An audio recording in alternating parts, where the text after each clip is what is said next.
Miss হবে না আপনার পছন্দের টিভি শো। দেখুন জি5 অ্যাপে একদম ফ্রি।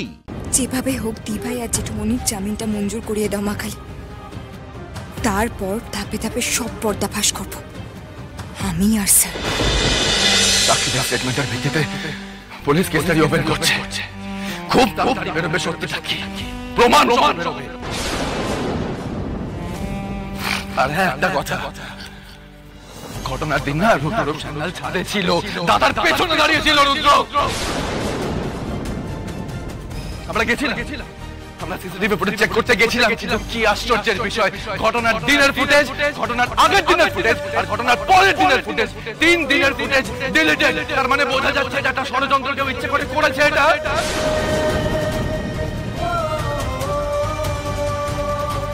যেদিন প্রমাণ হবে যে সব কিছুর পেছনে রুদ্রর হাত আছে, সেদিনকে নিজের সঙ্গে বোঝাপড়া করতে পারবে জেঠিমণি? হ্যাঁ, এত বড় একটা কাণ্ড হয়ে গেল, দিদি জেঠুমণি লকআপে বেল পাচ্ছে না, এত কিছু পরে বলছে রুদ্র ইনোসেন্ট। জেঠিমণি, তোমরা দিল্লিতে গিয়ে তথার মৃত্যুর ব্যাপারে এত কিছু জেনেছো, একটাবারের জন্য মনে হলো না আমায় জানাবে? বৌদি সময় পাইনি, খালি অংশুদাকে একবার ফোন করেছিলাম সাহায্যের জন্য। অংশু?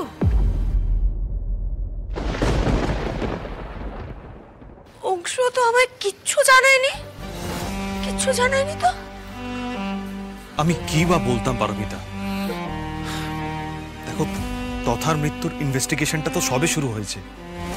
হ্যাঁ, আমার পক্ষে যা যা করা সম্ভব এই ইনভেস্টিগেশন আমি সাহায্য করব, কিন্তু কংক্রিট কিছু হওয়ার আগে বেশি কথা না বলাই ভালো। আমার মনে হয় যে দিভাই আর জেঠুমনিকে কি করে বের করা হবে সেটা নিয়ে আগে আমাদের ভাবা দরকার। হ্যাঁ, বেল হিয়ারিংটা কালকেই কোর্টে উঠবে।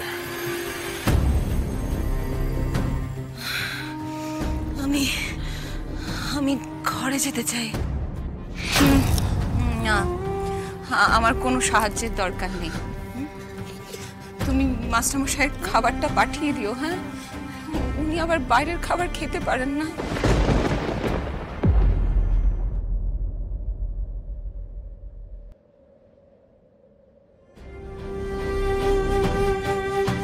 ধানু, এই ধানু, যেভাবে হোক বেলের ব্যবস্থাটা কর প্লিজ, যেভাবে হোক।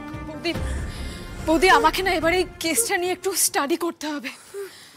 তুই আমার ঘরে গিয়ে বসা, আর ফুলকি সবার জন্য একটু কফি করো তো, মাথা ঠান্ডা করে ভাবনা চিন্তা করতে হবে।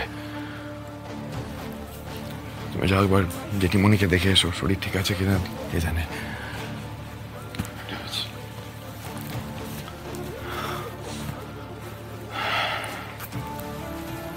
আয় তুমি।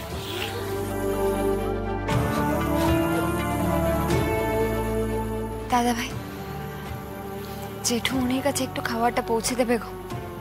হ্যাঁ, তুমি দাও, আমি পৌঁছে দিয়ে আসছি। আর পোস্টমর্টমের রিপোর্টটাও তো এসে গেছে। তমাল দাদা, পিয়াল দাদা, একটু এসো না গো তোমরা। ধৈর্য ধরো পারমিতা, তথার মৃত্যুর রহস্য পুরোপুরি ওপেন হবে। আর কালপিট যেই হোক না কেন, সে রুদ্ররূপ সান্যাল হলেও তাকে আমি ছাড়ব না। দিদিও খুব নড়ে গেছে স্যারের কথা। সবকিছুর মূলে যে শয়তান, তাকে এবার ধ্বংস করার সময় এসে গেছে মা কালী। কেন জানি আমার মন বলছে জামাইবাবু এই ফাঁদটা তৈরি করেছেন আমাদের নজর অন্যদিকে সরানোর জন্য। দিভাই আর জেঠুমনিকে ফাঁদে ফেলে আসল অপরাধটা চেপে দিতে চাইছেন না তো? যেভাবে হোক দিভাই আর জেঠুমনির জামিনটা মঞ্জুর করিয়ে দাও মা কালী।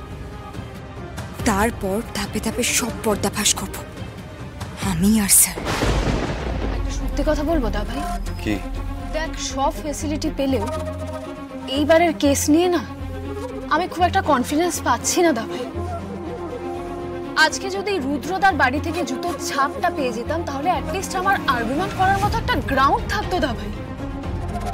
পাবলিক প্রসিকিউটর কোন লাইন অফ আর্গুমেন্টে যাবেন কোনো খবর পেয়েছিস?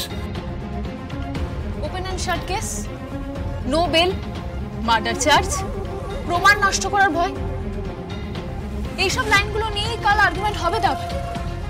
তবে অংশুদাকে আগে পোস্টমর্টেম রিপোর্টটা নিয়ে আসতে দিন, যদি ওখান থেকে কিছু পাওয়া যায়। Sir, coffee.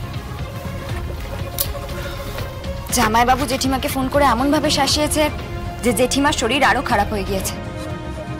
স্যার, আপনি না বর্দার কথাটা ওভাবে না বললেই পারতেন, জানেন তো। তার কি করতাম আমি? মাথা ঠিক ছিল না, মাথা ঠিক থাকে না সব সময়। একটা মানুষ দিনের পর দিন ধরে প্ল্যান করে আমাদের ফ্যামিলির ব্যান্ড বাজিয়ে চলেছে, আজকে আজকে এমন একখানা ফাঁদ পেতেছে, দিদি আর জেঠুমনির বেল করানো মুশকিল হয়ে গেছে। আর জেঠিমনি, আমাদের জেঠিমনি এখনো রুদ্রকেই সাপোর্ট করছে, ওর পক্ষে কথা বলছে। I can't believe this. মাথা ঠান্ডা রাখা যায় না। এতদিন ছিলাম, মুখ বুঝে ছিলাম, সব সহ্য করেছি মুখ বুঝে, কিন্তু যবে থেকে দাদার অ্যাক্সিডেন্টের সাথে রুদ্রর ইনভলভমেন্টের খবর পেয়েছি, তবে থেকে তার মাথা আর ঠিক রাখা যাচ্ছে না। ওকে, কি হচ্ছে? জেঠিমনি অসুস্থ হয়ে গেছে তো? ফোন কর তোমার, ডাক্তার কাকাকে ফোন কর। হ্যাঁ করেছি, ডাক্তার কাকা একটা ওষুধ দিয়েছে, বৌদি সেটা জোর করে খাইয়ে দিয়েছে। বাবার সাথে তো দেখাও করতে দিচ্ছে না, বড়বাবু নাকি বারণ করে দিয়েছে। যাই হোক, অংশু থানায় খাবারটা দিয়েছে আর বললো কিছুক্ষণে চলে আসবে। আর পোস্টমর্টম রিপোর্টটা অনেকে পেয়েছে বললো। হ্যাঁ রিপোর্ট পেয়ে গেছি, কিন্তু এই রিপোর্টটা তো একেবারে শিলমোহর দিয়ে দিয়েছে সব অভিযোগের উপরে। মানে? হ্যাঁ দেখো ধানু,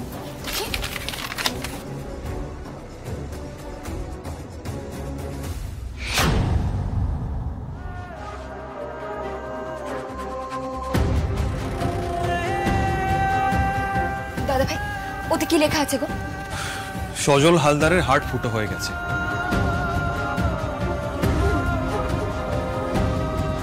একেবারে পয়েন্ট ব্ল্যাঙ্ক রেঞ্জ থেকে গুলিটা করা হয়েছে।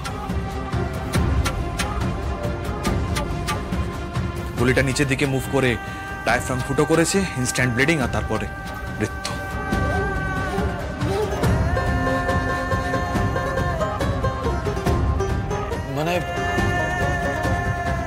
মানে যখন গুলি চালানো হয়েছে তখন ভিকটিম আর শুটার খুব কাছাকাছি ছিল, রাইট? এত বড় একটা কাণ্ড হয়ে গেল আর আমরা নিচ থেকে কেউ কিচ্ছু বুঝতে পারলাম না। আরে বাবা, ঘরের ভেতরে রুদ্রদাই যাক বা রুদ্রদার কোনো লোক যাক, যেই যাক না কেন, খুনটা হলো কখন? আর জেঠুমনির ঘরে একটা ডেড বডি গেল কিভাবে? দাদা, সেটাই তো সব থেকে বড় একটা ধাঁধা। দাদারা কিন্তু এখানে শেষ নয় পিতা। লাবণ্যর অফিস থেকে যে বন্দুকটা পাওয়া গেছে, সেই বন্দুকে লাবণ্যরই ফিঙ্গারপ্রিন্ট আছে। আর শুধু তাই নয়, ওই বন্দুক থেকে একটাই গুলি চালানো হয়েছে। অংশুদা, সজল হালদারের বডি থেকে যে গুলিটা পাওয়া গেছে সেটা কি ওই বন্দুকেরই? তার রিপোর্ট পেয়েছো? সেখানেও কোনো আশার আলো নেই ধানু। ওই বন্দুক থেকে গুলিটা বের হয়েছে, আর কোনো উপায় নেই। কিন্তু দাদা ভাই, দি ভাইয়ের ঘরে ওই বন্দুকটা গেল কি করে?